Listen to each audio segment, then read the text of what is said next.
에, 그 마크 구빈이라고 하는 사람이 있습니다.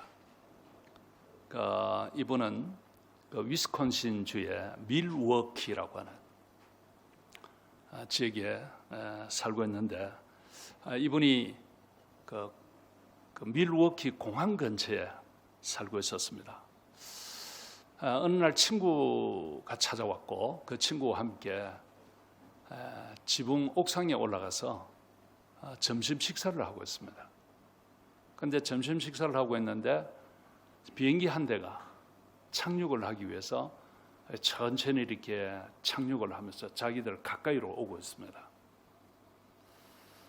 이것을 보고 있던 이 구빈 씨의 친구가 이런 말을 했습니다.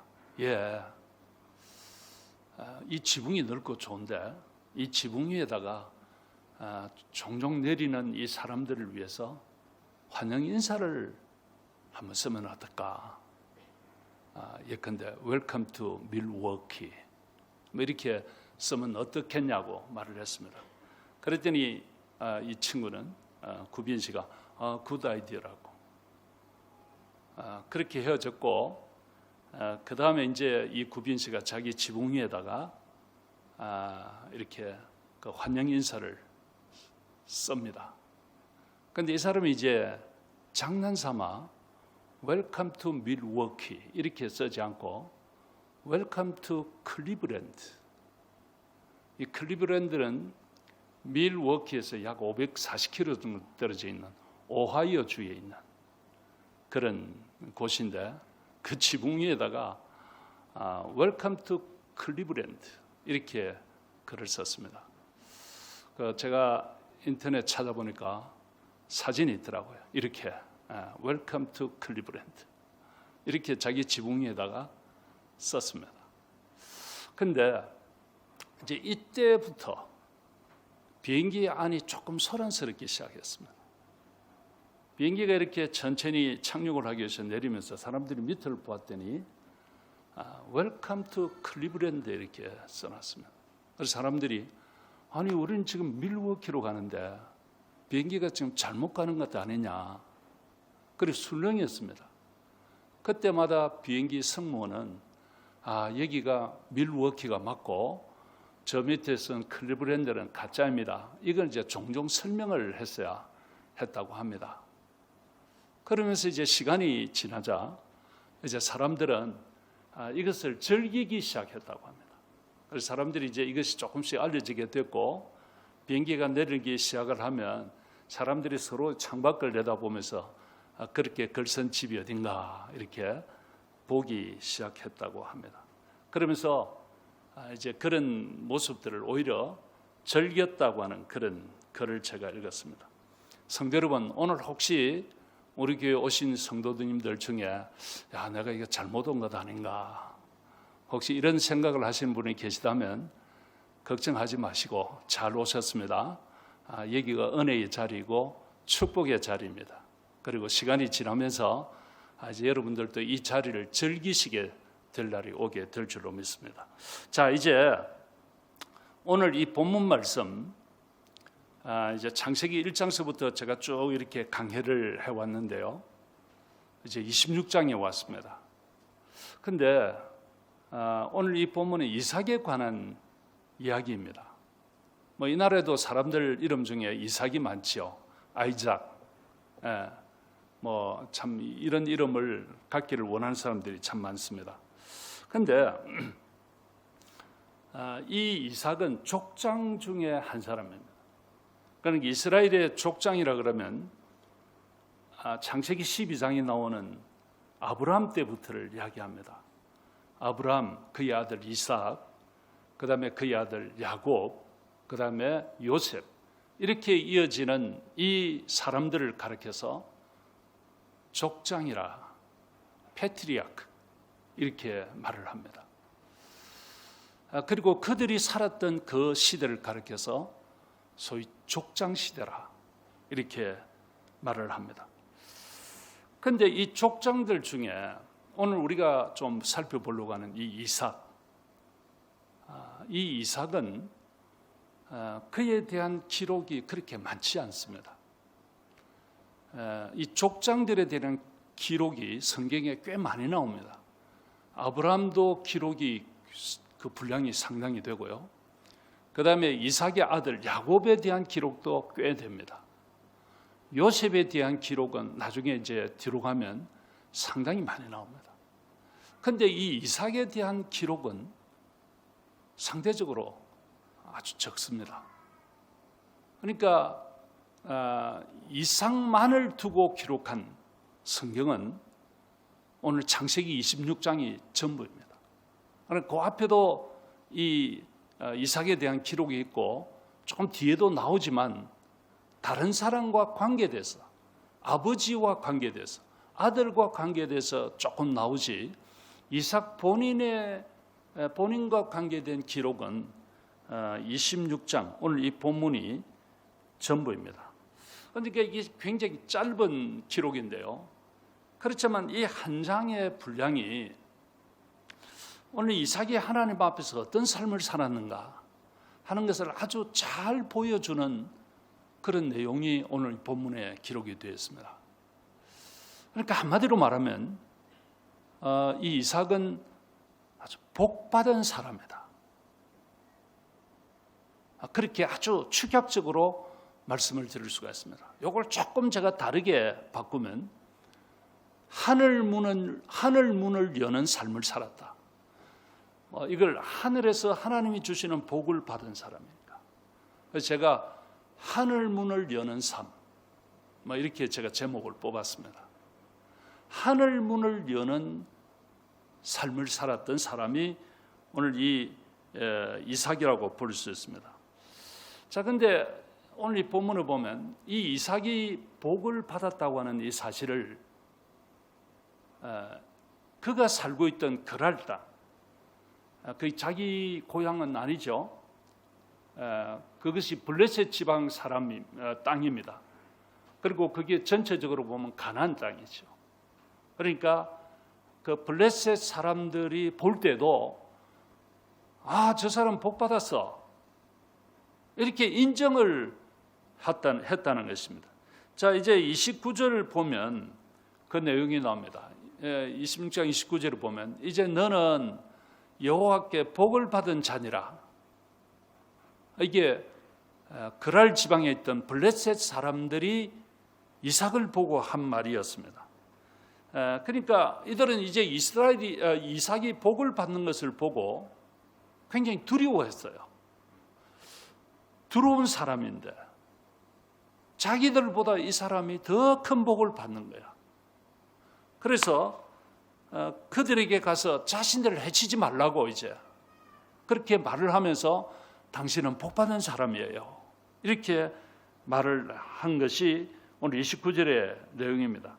자, 그렇다면 여러분, 자, 이삭이 복을 받았다. 이렇게 그냥 한마디 툭 던질 수는 없잖아요. 그럼 이삭이 복을 받았다면 어떤 복을 받았을까? 그 내용을 우리가 좀 확인해 볼 필요가 있습니다. 먼저 12절을 보면 그런 농사를 지었는데 아주 그 흉년에 100배의 결실을 얻었다고 했습니다. 그러니까 먼저 아주 큰 부자가 되었죠. 13절 우리가 보시면 이런 말씀이에요. 그 사람이 장대하고 왕성하여 마침내 거부가 되어 큰 부자가 되었다. 이렇게 밝힙니다. 그 중에 하나가 그가 이 흉년에 농사를 지었는데 그 해에 100배의 결실을 얻었다.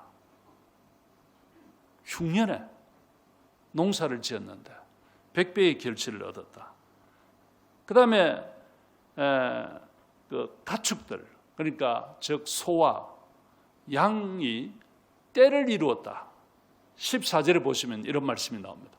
양과 소가 때를 이루고 종이 심히 많음으로 블레셋 사람이 그를 시기했다. 그러니까 그 지역에 있던 블레셋 사람들이 이 이삭을 시기할 정도로 이 이삭이 큰 복을 받았다. 그렇게 밝히고 있습니다. 16절에 보면 블레셋 사람들보다 더 강성했어요. 아비멜렉 이 사람은 블레셋 사람의 왕입니다. 아비멜렉이 이삭에게 이르되 내가 우리보다 크게 강성한 적 우리를 떠나라. 이제 당신들이 너무 이렇게 크니까 우리가 위협을 느끼는데 이제는 좀 제발 떠나주세요. 이렇게 했다는 것입니다. 그리고 또 하나는 이 이삭이 우물을 많이 팠습니다. 26장에만 보면 우물 판 이야기가 한 5번 나옵니다. 우물을 파는데 우물을 팔 때마다 물을 얻었어요. 여러분들 제가 전에도 말씀드렸습니다마는 이 중동 지방에서 샘물을 하나 얻는다고 하는 것은 요즘으로 치면 마치 유전 하나 발견하는 것처럼 이 사막 지방에서 샘을 얻는다는 것이 굉장히 어렵습니다. 그러니까 이 샘은 단순한 우물이 아니고 하나의 생명줄이에요. 그들에게 있어서. 그런데 이 우물 하나를 발견하고 우물 하나를 파서 샘이 터지면 그걸 중심으로 해서 동네가 형성되잖아요. 그렇게 우물 파기가 사막 지방에서는 어렵습니다. 그런데 이 이삭은 우물을 파기만 파면 샘이 터지는 거예요. 이런 복을 받았습니다. 이런 내용으로 보면 그가 복받은 사람이면은 틀림없습니다. 자, 그렇다면 이삭이 이렇게 하나님의 복을 받은 이유가 무엇일까요? 왜 이삭이 이렇게 복을 받았을까? 그 원인이 뭘까? 하는 걸 우리가 생각하지 않을 수가 없는데, 근데 제가 그걸 찾아보니까 사실 특별한 것이 없어요. 이삭이 하나님의 복을 받았다. 아주 좀 특별한 뭔가 있을까? 없어요. 사실 이 이삭도 실수가 있는 사람, 약한 사람이었어요. 대표적인 사건이 자기 아내를 아내라고 부르지 못하고 그 남의 땅 그랄 블레셋 지방에 살면서 누이라고 했어요. 우리 성경 한번 볼까요? 6절 7절 한번 보십시다.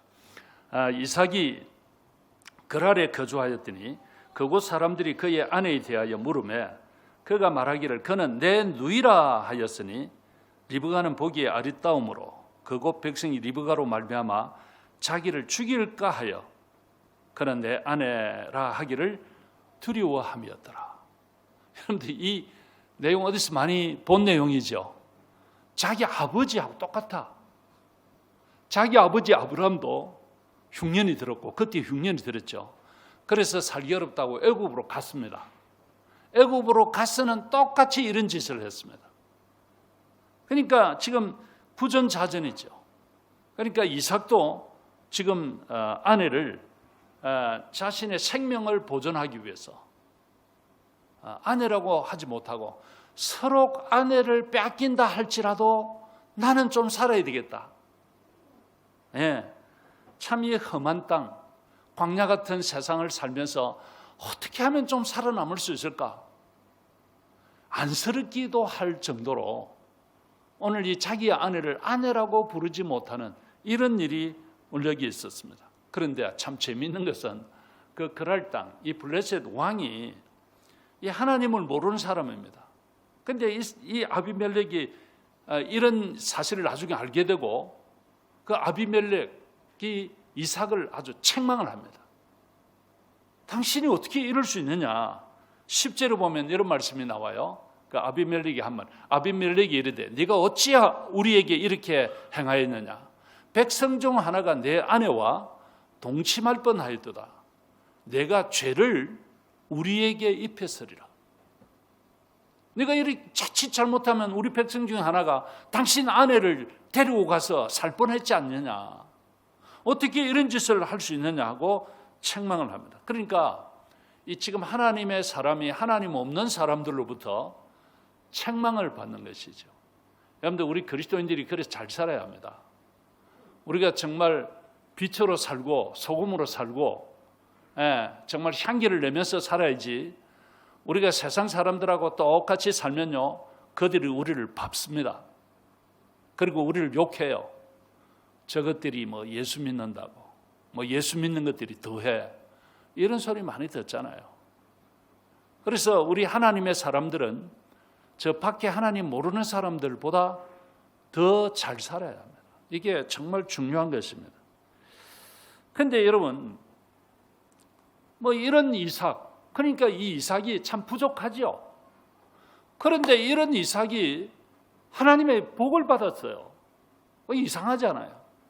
여러 가지로 부족하고 실수도 하고, 참 보면 어떻게 아내를 세상에 남자가 아내라고 말을 못할까, 이런 생각이 드는 그런 존재인데, 그럼에도 불구하고 하나님께서 그 이삭에게 복을 주셨습니다. 그런데 여러분, 그러니까 이 이삭에게 특별한 것이 없어요.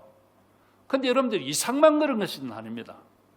성경에 보면 하나님 앞에 정말 위대하게 쓰임받은 모든 사람들이 다 그래요.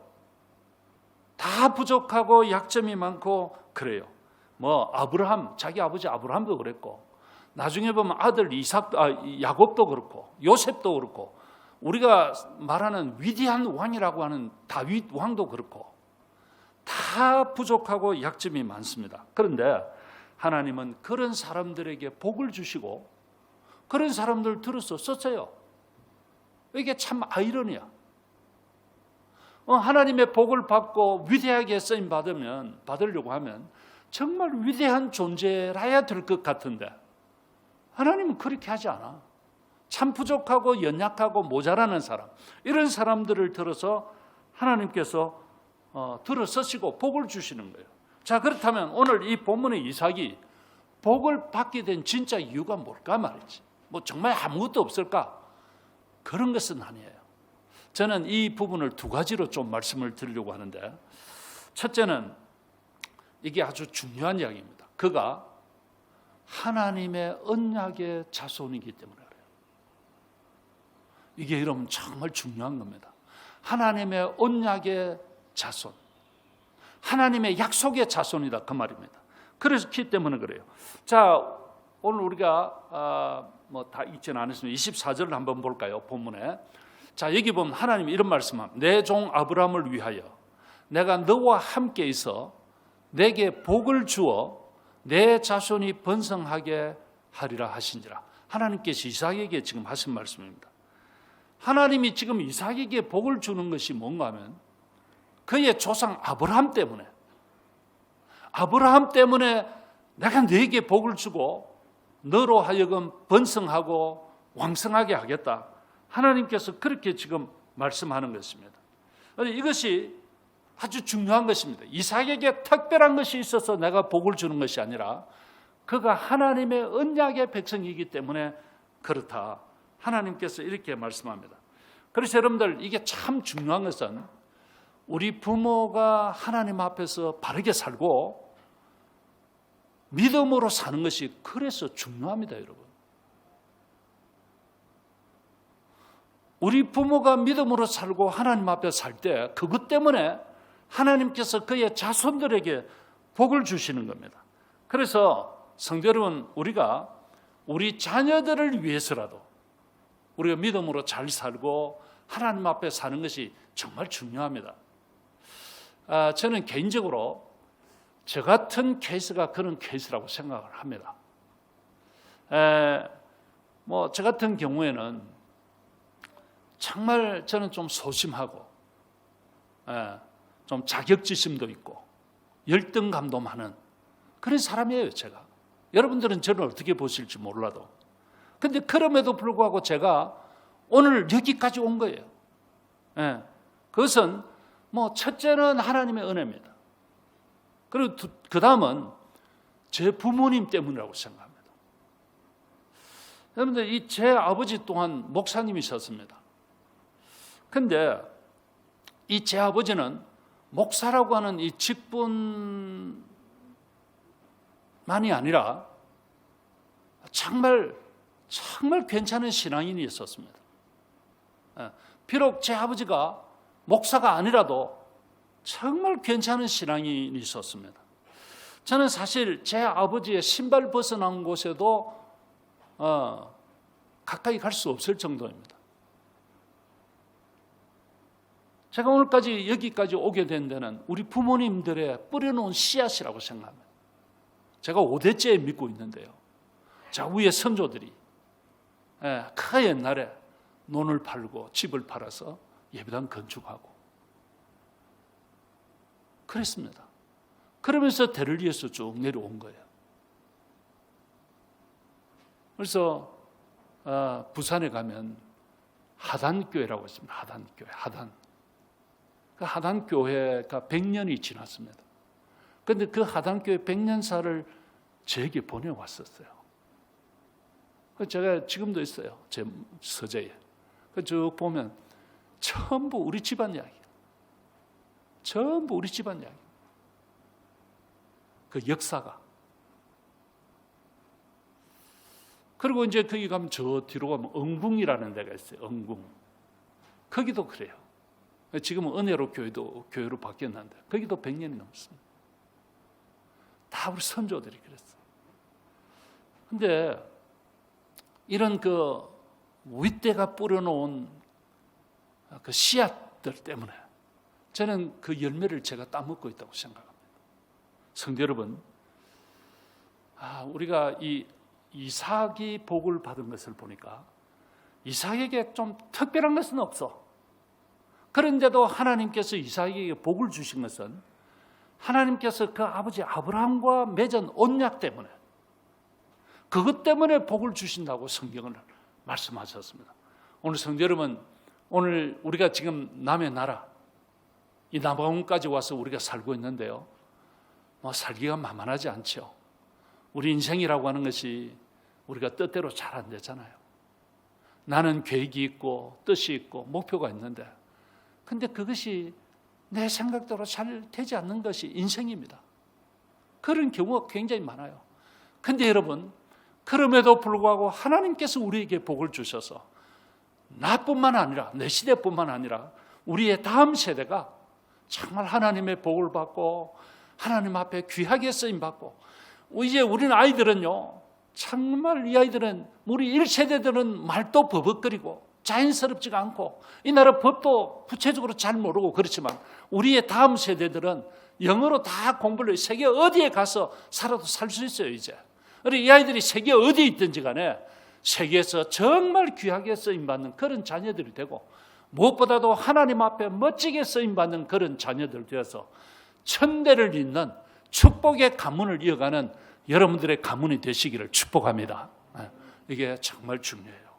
그 다음에 또 하나, 이 야곱이 복을 받은 이유가 그러면 단순히 언약의 자손이기 때문 그거 하나밖에 없을까 하고 제가 찾아보니까 한 가지 있어요. 그것은 이 이삭의 자신에게 그 이유가 있어요. 그것이 뭔가 하면 저는 이삭의 순종이라고 생각합니다. 하나님의 말씀에 순종하는 것. 자, 오늘 본문 2절 한번 볼까요? 이런 말씀 나와요. 자, 우리 다 같이 한번 읽읍시다. 다 같이요. 소리 내서 크게 시작. 여호와께서 이삭에게 나타나 이르시되 애굽으로 내려가지 말고 내가 내게 지시하는 땅에 거주하라. 자, 이런 말씀을 하십니다. 자, 그 땅에 흉년이 들었습니다. 자기 아버지 아브라함 때도 흉년이 들었습니다. 그런데 지금 이삭의 때도 또 한 번 흉년이 지금 찾아왔습니다. 그래서 이삭이 그도 애굽으로 가려고 했던 것 같아요. 그런데 하나님께서 나타나셔서 너 애굽으로 가지 마라. 애굽은 이집트입니다. 지금 저 아프리카 북부. 이집트로 가지 말라. 그렇게 말씀하셨습니다. 그런데 자기 아버지 아브라함은 그 당시 애굽으로 갔었습니다. 자, 여기서 이제 우리가 이런 생각을, 자, 그렇다면 왜 그 시대 사람들은 흉년이 들거나 어려움이 찾아오면 다 애굽으로 내려가려고 했을까? 그러니까 이제 여기서 보면 이집트가 저 북부이기 때문에 위죠. 그러나 거기서 조금 위로 올라가면 지중해를 끼고 지금 이스라엘이잖아요. 그러니까 가나안입니다. 거기서는 내려오는 것이죠. 근데 왜 그 시대 사람들은 조금 어려움이 오거나 흉년이 들거나 삶이 좀 힘들 때 애굽, 이집트로 가려고 했을까? 자, 이런 겁니다. 당시 이 애굽은 당시 근동 지방에서 오늘로 치면 미국과 같은 곳이었습니다. 그 당시에 근동 지방에서 초강대국이었습니다. 이집트가. 네. 그러면 이 이집트가 그 당시에 초강대국이 됐던 원인을 할까요? 이유를 할까요? 그 중에 하나가 뭔가 하면 그 애굽을 관통하는 나일강 때문이었습니다. 이 나일강은 뭐 이제 지금 이름이 이제 다 있습니다만 예를 들면 케냐, 그다음에 우간다, 탄자니아, 요 국경에 있는 빅토리아 호수가 있습니다. 지금 이제 이름이 지금 뭐 다 지어졌지만 옛날에는 그런 이름들이 다 아니겠죠. 그 빅토리아 호수에서부터 발현된 이 물줄기가 북쪽을 향해서 흘러내려가면서 이집트를 관통을 합니다. 그런데 그래서 지금도 이 나일강은 세계 최대의 강입니다. 브라질에 있는 뭐 강보다도 훨씬 길죠. 제가 자료를 찾아봤더니 약 6,400km 정도 되는 아주 큰 세계 최대의 강이 이집트를 향해서 흐르고 있습니다.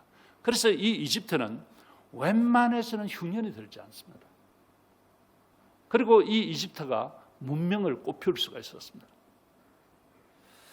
그래서 그 땅은 대체적으로 비옥하고 웬만해서는 흉년이 잘 들지 않습니다. 그런데 성경의 기록에 보면 나중에 이제 거기도 흉년이 듭니다. 요셉 때, 뭐 그건 지금 다 이야기할 것 없고, 그래서 그 시대 때 사람들은 흉년이 들면 대체적으로 애굽으로 가기를 원했습니다. 왜냐하면 애굽에 가면 일단 삽니다. 뭐 지금 우리 남아공도 보면 이 남부 아프리카에서는 뭐 참 주변 나라가 굉장히 어렵고 힘들지만 그 사람들이 어쨌든 남아공만 오면 먹고 산다 이런 생각이 있잖아요. 그런 거와 같은 것이라고 보시면 되겠습니다. 그런데 하나님은 이삭에게 너 애굽으로 가지 마라. 지금 흉년이 들었습니다. 먹고 살기가 어렵습니다. 단지 이삭의 그 사람들뿐만 아니라 그가 가지고 있는 가축들도 있잖아요. 그런데 하나님은 그를 가지 말라는 겁니다. 이 말씀은 무슨 말과 같은가 하면 너 그곳에서 굶어 죽어라. 이런 말과 같은 거예요, 사실은. 그렇다면 왜 하나님이 애굽으로 가지 말라고 하셨을까? 성경에는 그 이유를 정확하게 밝히고 있지는 않습니다. 그러나 뭐 이렇게 보면 우선 그 도시는 우상의 도시입니다. 여러분들 우리가 잘 아는 이집트의 왕, 성경의 바로, 뭐 우리가 흔히 파라오라고 하죠. 이 바로 왕은 그 이름이 태양이라는 뜻입니다. 그러니까 그 태양을 숭배하는 그런 나라입니다. 그리고 당시에 경제적으로 꽤 부유했기 때문에 굉장히 도시가 문란하고 향락이 들끓던 그런 도시였습니다. 그러므로 이 신앙의 삶을 살고자 하는 사람들에게는 이 도시가 크게 도움이 되지 않습니다.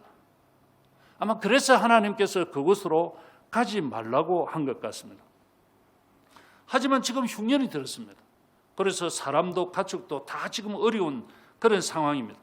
그런데 일단 애굽으로만 가면 살 수가 있습니다. 그런데 하나님은 그곳으로 가지 말라는 거예요, 지금. 그래서 일반적으로 보면 이 말씀을 따르기가 쉽지 않습니다. 현실적으로. 지금 너무 흉년이 들어서 어려운데. 그런데 저기만 가면 살 수 있는데. 하나님은 가지 말라고 합니다. 그 이유를 잘 모르겠어요. 그런데 그걸 따르기가 쉽지 않은 겁니다. 그런데 여러분, 이삭이 그 말씀을 듣고 안 갑니다. 가지 않습니다. 그래서 그 거랄 지역에 그냥 머뭅니다. 그렇다면 여러분, 우리가 한 가지, 이삭이 어떻게 이렇게 수용하기 어려운 말씀, 받아들이기 어려운 그 말씀에 그냥 순종하고 그곳에 머물렀을까? 그것은 저는 이삭이 현상만 보지 않았다. 현상만 보지 않고 자기가 믿는 그 하나님께 소망을 두었다. 그렇게 볼 수 있습니다. 그래서 성도 여러분, 우리가 지금 살면서 우리의 눈앞에 펼쳐지는 이 현상들, 내 앞에 당하는 현상들, 내가 지금 경험하는 그 현상만 보면 우리가 이 하나님의 말씀에 순종하기가 정말 어렵습니다. 왜냐하면 하나님께서 우리에게 말씀하시는 이 성경 말씀을 보면 오늘 우리가 일상적으로 살아가는 삶하고 안 맞아요. 이렇게 살면 바보 같아. 이렇게 살면 성공할 수 없을 것 같아. 성경에서 말씀하는 그대로 순종하고 살면 정말 세상에서 재구실을 하지 못하고 그렇게 살 것 같아요. 그래서 이 성경만 보면 우리가 이 말씀을 따를 수가 없습니다. 왜냐하면 우리 앞에 펼쳐진 현실은 지금 이 성경에서 말씀하는 거하고 많이 다르거든요. 그런데 여러분, 우리가 기억해야 할 것은 우리는 하나님을 믿는 사람입니다. 우리 하나님 눈에 안 보이죠. 그런데 그 하나님이 계시다고 믿고 그 하나님이 나의 삶을 드라이브 해 가시는 것을 내가 믿고 그리고 나의 삶이 그 하나님의 계획 안에 다 들어있음을 우리가 믿고 또 순간순간 그 하나님이 나를 붙드시고 나를 이끄시고 나를 인도하시는 것을 경험하면서 우리가 삽니다. 그런데 그 하나님은 안 보여요. 차라리 불교하는 사람들처럼 뭔가 깎아놓은 것이라도 있고 보이면 아이고 이게 뭔가 되겠구나 이런 것이라도 있지만 성경은 하나님이 자기 형상을 만들지 말라. 나는 인격적인 하나님이야. 어떤 모양으로든지 나를 만들지 말라. 그렇게 하시는 분입니다.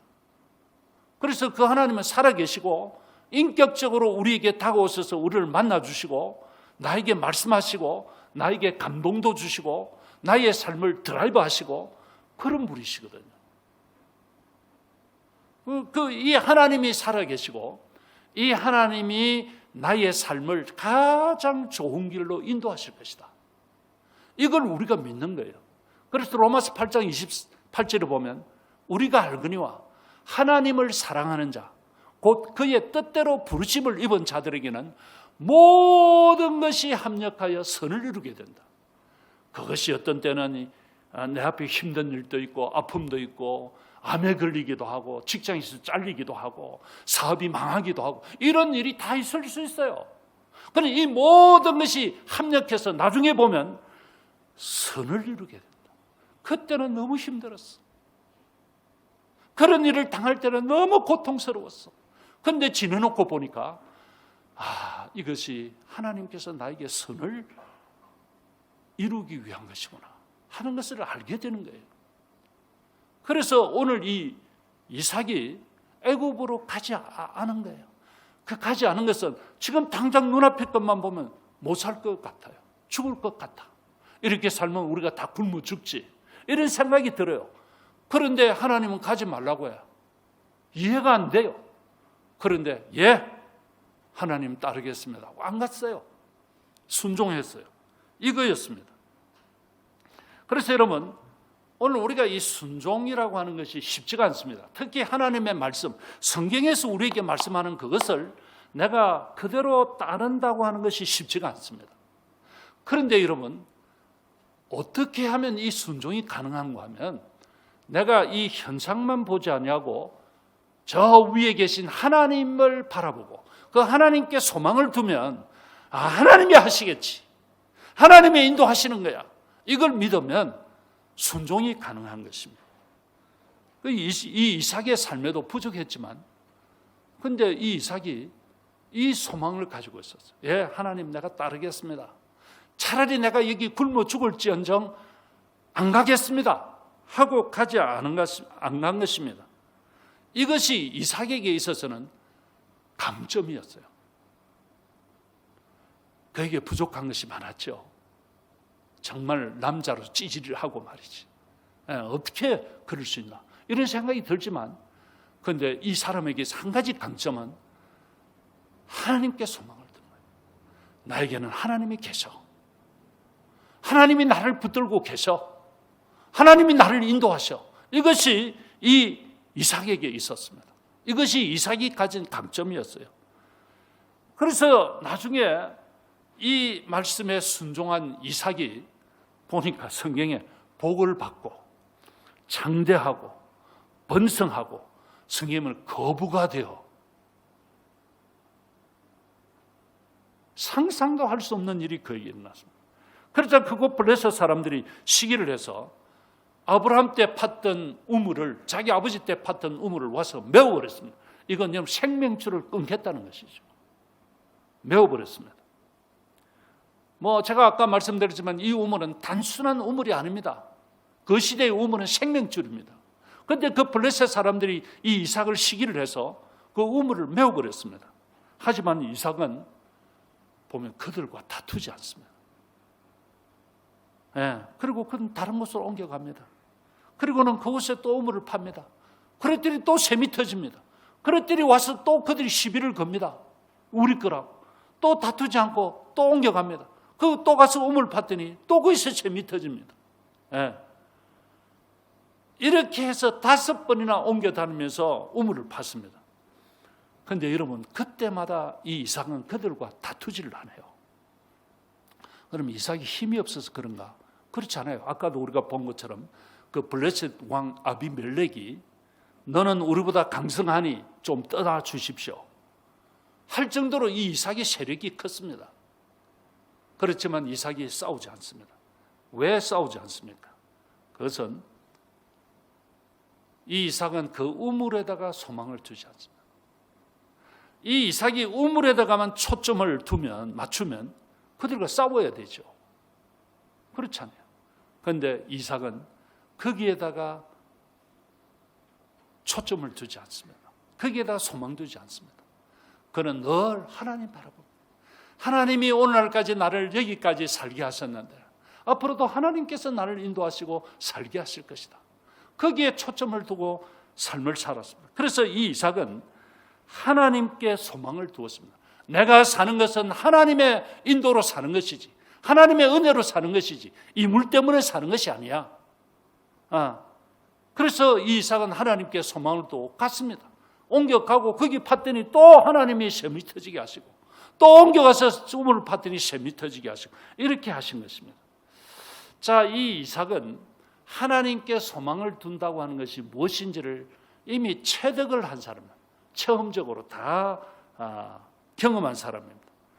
그 흉년에 살기 위해서 애굽으로 가려고 했지만 하나님은 가지 말라고 해서 안 갔고 할 수 없어서 그곳에 농사를 지었습니다. 흉년에 농사 짓는다. 그것도 사막에서.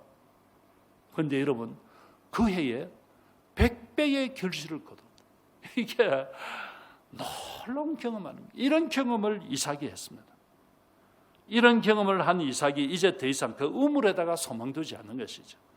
그래서 하나님께 소망을 두니 다른 것은 아무것도 아니에요. 그냥 다 양보할 수 있고 다 포기할 수 있고 그까이 것 다 문제가 되지 않고 이겨낼 수 있는 것입니다. 자, 여러분, 이 중요한 것은 우리가 삶을 살면서 우리 눈앞에 펼쳐지는 어떤 현상에만 여러분들 집중하지 마시고 우리에게는 하나님이 계세요. 그 하나님 바라보시기를 바랍니다. 그 하나님께 소망 두고 살아야 돼요. 어느 글에 보니까 아주 재미있는 글이 있어요. 천국에서 아브라함이 요셉에게 이렇게 물었습니다. 요셉, 너 애굽으로 팔려갈 때 힘들지 않았니? 그때 요셉이 사실 그때 정말 기뻤습니다. 아니, 애굽에 노예로 팔려가는데 기뻤다고? 사실요.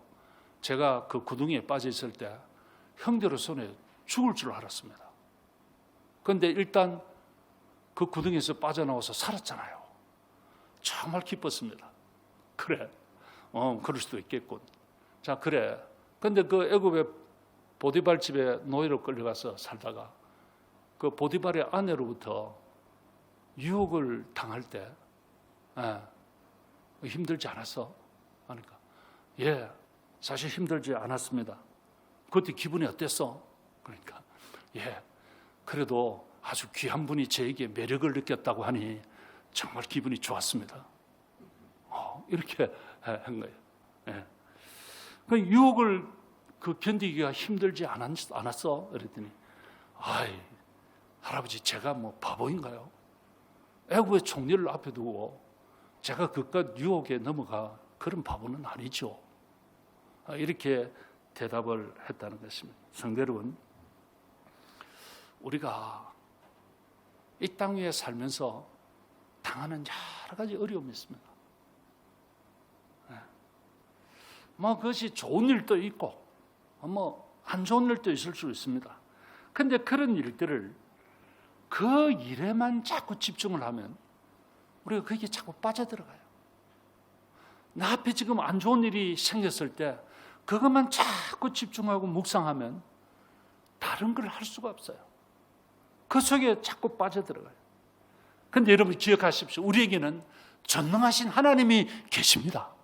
그 하나님이 계시고 그 하나님이 나의 삶을 이끌어 가시고 드라이브 하신다고 하는 생각을 하면 우리는 이 세상에 있는 이런 것들이 아무것도 아닙니다. 그래서 그 하나님에게 소망을 두고 살면 그 하나님의 말씀 순종하면서 살 수 있습니다. 사실 여러분 이 창세기를 기록한 사람이 누구입니까? 이 창세기를 기록한 사람은 모세입니다. 이 모세가 기록한 이 성경이 5권이거든요. 창세기, 출애굽기, 레위기, 민수기, 신명기 이 5권을 가리켜서 모세 오경이라고 합니다. 지금도 저기 유대인들은 이 5권을 토라라고 합니다. 토라. 율법서라는 말이죠. 그래서 그들은 지금도 이걸 읽고 묵상하고 하는 그런 성경입니다. 그런데 여러분, 이 모세가 이 성경을 기록을 할 때는 한참 뒤인데 그는 이스라엘 백성들을 애굽에서 인도해서 가나안으로 이끌어가는 지도자였습니다. 그런데 그는 정작 그는 그 가나안, 성경에서 말하는 젖과 꿀이 흐르는 그 가나안에 그는 못 들어갑니다. 그리고 중간에 하나님의 부름을 받고 죽습니다. 그런데 그가 죽기 전에 마지막으로 유언처럼 남긴 성경이 있습니다. 그게 신명기서예요. 그런데 이 신명기서가 그 핵심이 뭐냐 하면 이제 이스라엘 백성들에게 나는 그 땅에 들어가지 못하지만은 너희들은 들어가게 될 것이야. 너희들이 가나안 땅에 들어가거든 정말 한 가지는 꼭 해라. 그것이 뭐냐면 하나님의 말씀에 순종해라. 그래서 그 하나님의 말씀에 순종하면 너희들이 정말 복을 받게 될 것이고 잘 살게 될 것이다. 요거예요. 이것을 아주 핵심적으로 말씀하는 말씀이 하나 있습니다. 그것이 뭔가 하면 창세기 28장 2절에서 6절에 나오는 말씀인데 제가 한번 읽어볼게요. 내가 내 하나님 여호와의 말씀을 청종하면, 여기 청종한다는 말이 듣고 따르면 이 말씀입니다. 하나님 여호와의 말씀을 듣고 따르면 이 모든 복이 내게 임하여 내게 이르니니 그 다음에 성읍에서도 복을 받고 들에서도 복을 받을 것이며 내 몸의 자녀와 내 토지의 소산과 내 짐승의 새끼와 소와 양의 새끼가 복을 얻을 것이며 내 광주리와 떡반죽 그릇이 복을 받을 것이며 내가 들어와도 복을 받고 나가도 복을 받을 것이니라. 이런 말씀을 하고 있습니다. 자, 이 하나님의 말씀에 그냥 순종해라. 모세가 그 이스라엘 백성들에게 하나님의 말씀에 그냥 순종해라. 그래 하면 너희들이 나가도 복을 받고 들어와도 복을 받고. 이걸 오늘 제가 제목으로 말씀드리면 하늘의 문이 열렸어. 하늘의 문이 열려서 축복이 쏟아지는 그런 경험을 하며 삶을 살게 될 것이다. 이런 말씀입니다. 오늘 성도 여러분, 저는 이제 말씀을 맺으려고 합니다. 자, 오늘 이 본문에 나오는 이삭. 이 사람은 뭐 특별한 것이 없어요. 뭐 약점도 있고 실수도 있었던 그런 사람입니다. 하지만 그는 하늘 문을 여는 삶을 살았던 사람입니다. 첫째는 그가 하나님의 언약의 자손이었습니다. 이게 중요합니다. 여러분들 신앙생활을 잘하시고 믿음으로 살아서 여러분들의 자녀들이 여러분 때문에 복을 받는 그런 축복을 경험했으면 좋겠고, 또 하나는 순종의 사람이었습니다. 예, 그냥 순종했습니다. 성도 여러분, 우리가 짧은 생을 살면서 하늘의 문이 열리는 복된 삶을 살아가야 합니다. 그래서 들어가도 복을 받고 나가도 복을 받는 정말 복된 삶을 사는 복된 여러분들 되시기를 주의 이름으로 축복합니다.